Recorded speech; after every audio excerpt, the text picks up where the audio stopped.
This morning, I'd like to share some thoughts on the value and the dignity of the human body and of its importance of the human body to God. Some of my thinking has been taken from this book, Love Thy Body. As someone put it, don't just read this book, master it. I couldn't agree more. It's a mind blower. In each chapter, Nancy Pearcey discusses a separate ethical issue, exposing some dehumanizing worldview perspectives, and in contrast, reveals that Christianity sustains the dignity of the body and accords with science. As Christians, the starting point in this topic is in Genesis 1:26, where God says, "Let us make people in our image, to be like ourselves. We are God's image bearers." It's a staggering thought, isn't it? Nonetheless affirming, thrilling, and of course challenging. It goes without saying that if we hold to this worldview, it's infinitely more inspiring, more appealing, and more liberating than the secular worldview which holds to the notion of separating body from personhood or self-perception. Such a view raises a question then as to when does a human become a person? It is typically defined by the secularist view in terms of a certain level of cognitive functioning, consciousness, and self-awareness. This view opens the floodgates to all sorts of scary scenarios where human beings are at the mercy of other human beings who have the power and legitimacy to make life-changing and often catastrophic decisions for others. And so simply by being human is not enough to qualify for rights. Due to advances in genetics and DNA, virtually all professional bioethicists agree that life begins at conception.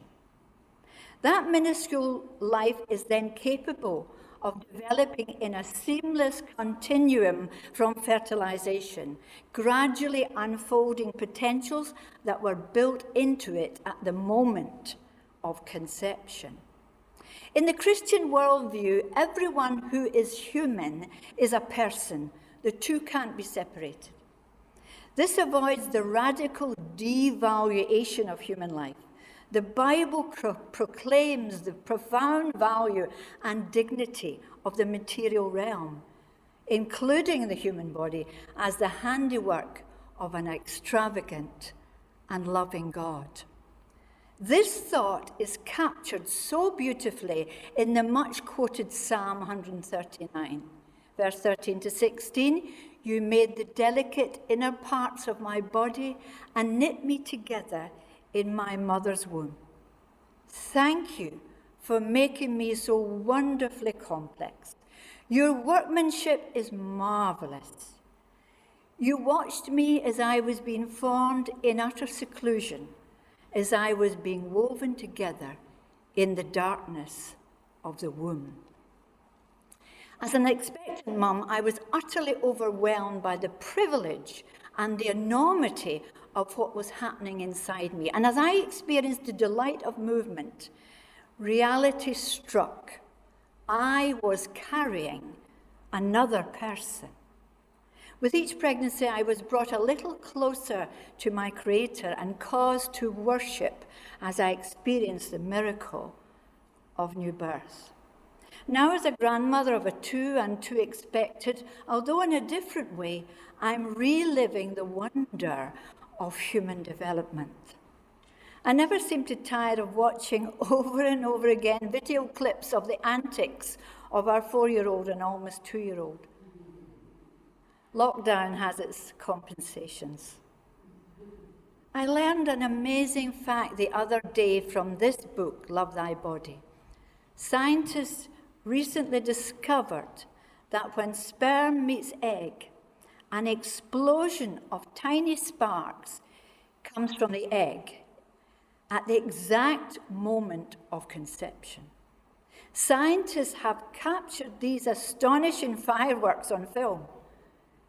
How amazingly beautiful is this? A microscopic light show. Of course, it was first seen in mice, and so it would be even more microscopic. At the time of the early church, the Roman world was a male-dominated culture with lower respect for women and children. Shockingly, infants were killed as a form of birth control, especially baby girls.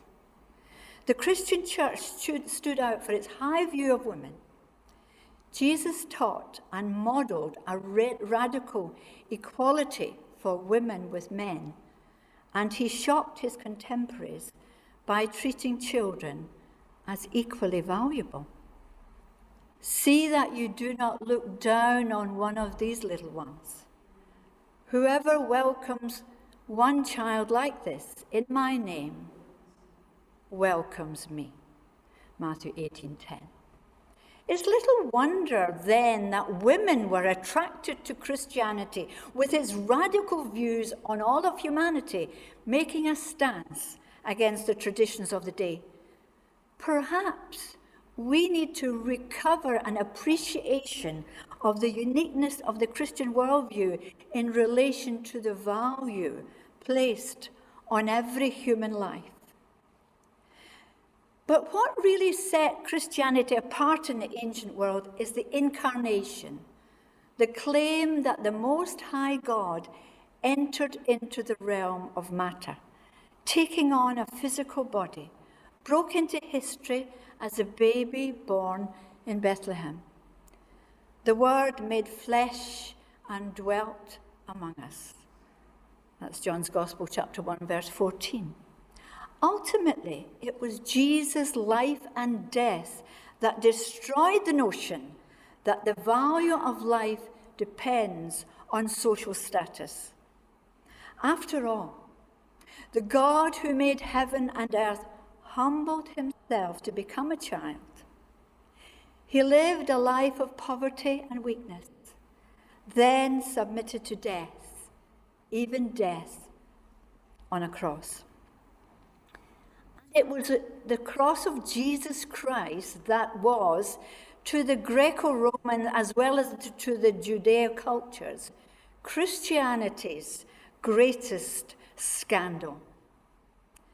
Crucifixion was reserved for the lowest, most reviled criminals, the ultimate form of shame and humiliation. Following the death, resurrection, and ascension of Jesus, his followers began to proclaim the radical message that basic human rights do not depend on status or power or stage of life. At the foot of the cross, the poor, the oppressed, the young, and the weak are all equal to the rich and powerful. Not only so, God entered into the frailties of the human condition in experiencing suffering and death on a Roman cross. In doing so, God inverted death into a means of achieving new life. Evil and suffering are consequences of human disobedience. And the sacrificing of his own body was the only way to redeem us as fallen humanity and to reinstate us back to his image bearers.